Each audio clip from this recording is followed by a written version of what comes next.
When my hands finally rested on her shoulders, I let my nose trace along the length of her collarbone. The fiery burn was almost too much and I contemplated backing away, but I was so near to her heart and it was beating faster than I'd ever heard it. Beating that way for me. It gave me all the encouragement I needed to take the final step in my little experiment. I pressed my cheek firmly but gently into her chest and listened to her frantic heartbeat. I forced one more deep breath of her heavenly scent and closed my eyes. "Ah," I breathed, letting the sanctity of this impossible moment wash over me. I don't know how long I sat there, face pressed against her wonderfully warm skin, but I eventually noticed her heartbeat return to normal. We both breathed steadily and I wondered if she could be as unwilling to let this moment end as I was. Still, I was curious what her expression would show me, so I slowly returned to my sitting position and let my hands fall to my side. I knew it wouldn't be long until I would be holding her again. She looked content, happy even, though there was still a hint of nervousness in her eyes. I didn't want her to think that every time I touched her she would have to sit there like a statue. In fact, part of me wished she could have touched my cheek as well. I longed to feel her soft fingers trace the lines of my face. "It won't be so hard again," I assured her, glad I could say it with such confidence. It really had been quite manageable. "Was that very hard for you?" she asked, concerned for me as she always was. "Not nearly as bad as I imagined it would be," I said truthfully. "And you?" "No, it wasn't bad for me," she answered, blushing the deepest shade of red I'd seen yet. A huge grin pulled at my lips. She'd enjoyed me touching her, being that close to her. "You know what I mean," I teased and she grinned right back at me. "Here," I said, pleased to have just thought of an excuse to hold her hand again. I brought it softly up to my cheek and sighed as I felt her caress my skin. I could tell my face wasn't as icy as usual, still radiating some of her delightful warmth, and I hoped she could feel it too. "Do you feel how warm it is?" I asked hopefully. She looked like she wanted to answer me, but the strangest expression had just crossed her face. It was almost longing. How I wished I could know what she was thinking.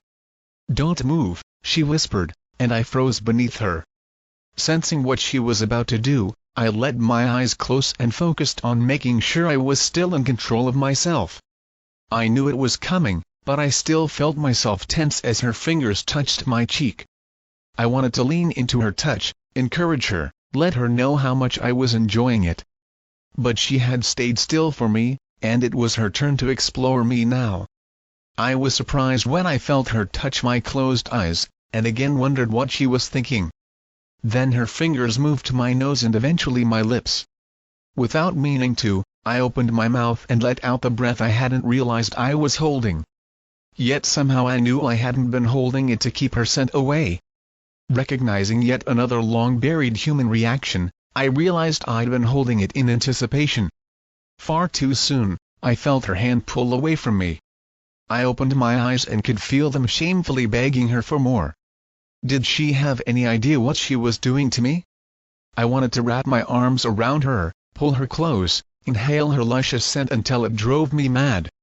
It was a new kind of desire, one I hadn't believed myself capable of, and it was harder to contain even than the beast whose need I thought would always come first. This was new, and wonderful, and completely unexpected. "I wish," I said, struggling for the right words, "I wish you could feel the complexity. The confusion. I feel. That you could understand." Unable to control this new longing, I reached up and ran my fingers through her hair once more. "Tell me," she whispered, and I could feel how badly she wanted to understand. "I don't think I can. I've told you, on the one hand, the hunger, the thirst, that, deplorable creature that I am, I feel for you.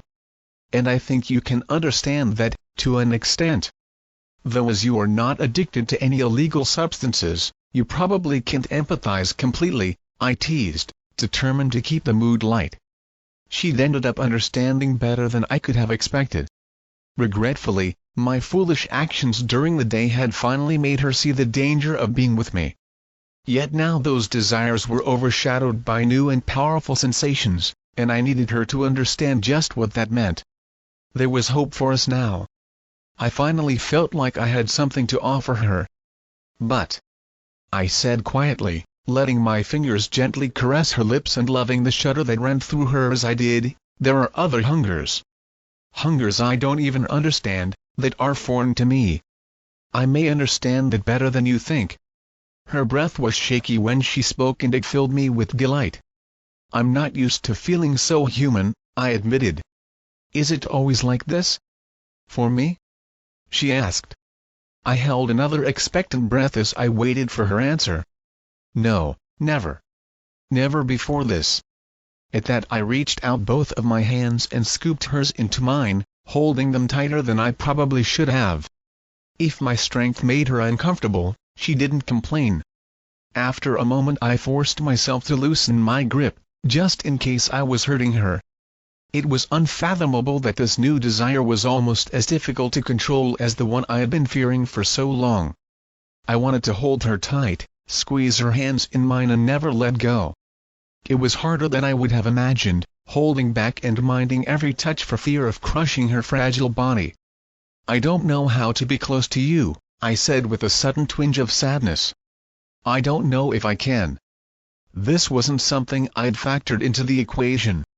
My longing to be close to her could put her in as much danger as the thirst I'd finally managed to tame. It felt like the universe was against us, giving us more and more reasons not to be together. Something of my inner turmoil must have shown on my face, and being the compassionate soul that she was, her next gesture was one of pure comfort. She leaned into me, slowly as was our understood standard, and rested her cheek on my chest. I wished I could make my heart beat for her. "This is enough," she said sweetly, letting her eyes flutter closed. Completely overcome with my love for her and the trust and faith she had in me, I didn't know how to respond. I wanted to ask how she could possibly think I was enough for her. What chance at a normal life could I offer her? Yet as the wind ruffled her hair again and blew her scent toward me once more, I smiled and reminded myself we had already won the hardest battle. Acting on what I could only assume was some part of my human nature, I wrapped my arms gently around her and took a deep breath of her hair. It was the most marvelous scent, and my joy once again silenced the burn. "You're better at this than you give yourself credit for," she said with a giggle. It was such a relief that my gesture appeared to have been the appropriate one. I have human instincts, they may be buried deep, but they're there. I closed my eyes, and let the events of the day replay through my mind. We'd accomplished so much, both of us, and although it seemed the world was against us, I wasn't going to let anything touch us in our fleeting moment of perfect bliss. With a sigh, I noticed the setting sun and felt our day coming to an end. If it weren't for the fact that I knew I would be watching her sleep in a few short hours, I don't think I would have been able to let her go. "You have to go," I muttered, half hoping she wouldn't hear me. Or wouldn't care. "I thought you couldn't read my mind," she sighed. "It's getting clearer," I said, smiling at how well I seemed to understand her now. As I thought about how long it had taken to walk there this morning, I grew concerned that it would be dark long before we could reach the car. And while the dark didn't matter to me, I knew it would make the hike that much more difficult for her. With a rush of excitement I thought of a solution, though I wasn't sure how she would react to it. Still, it seemed like a fitting way to end our day of truth and revelations. "Can I show you something?" I asked, looking deep into her eyes to gauge her reaction. "Show me what?" she asked nervously. "I'll show you how I travel in the forest." I saw the glint of fear in her eyes, and I suppressed my laughter as I thought about all the possibilities her imagination was likely creating. "Don't worry, you'll be very safe, and we'll get to your truck much faster." I smiled, trying to assure her I'd protect her as I let her take a small step into my vampire world. "Will you turn into a bat?" she asked, and the laughter I'd been holding in finally escaped in a loud burst. Hollywood really had fun coming up with ways to make our world even stranger than it already was. Like I haven't heard that one before. "Right, I'm sure you get that all the time," she muttered sarcastically, probably trying to mask her embarrassment. "Come on, little coward," I teased, having a bit more fun with it than I should have. "Climb on my back." She looked at me like I was joking, so I smiled and went to pull her up.